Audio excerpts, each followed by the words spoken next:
알레르기성 비염은 면역 체계의 문제이거든요. 점막 질환이면서 알레르기 질환이면서 면역 질환이면서 한 방에서 잘 고쳐지는 질환입니다.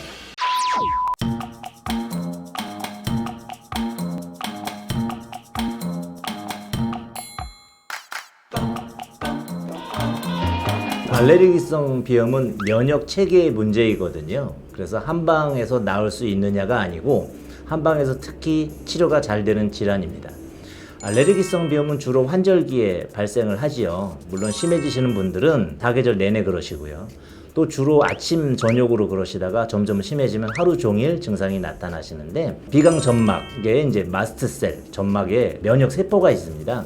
그 세포들이 내 몸에 해가 될 만한 항원들이 침입을 했을 때 반응을 해서 히스타민이라는 것을 분비하게 되고, 그것으로 인해서 가려움, 재채기, 또 콧물, 코막힘 등이 나타나는 증상을 알레르기성 비염이라고 하는데, 점막 질환이면서 알레르기 질환이면서 면역 질환이면서 한 방에서 잘 고쳐지는 질환입니다.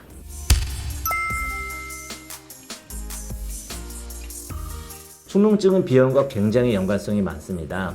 축농이라 함은 부비동의 염증을 말하는 거고요. 부비동은 상악동, 그리고 전두동, 저평동, 사골동 같은 양쪽 8군데의 목소리를 울림에 관여하는 동굴들이 있는데요. 그쪽이 비관과 연결이 되어 있습니다.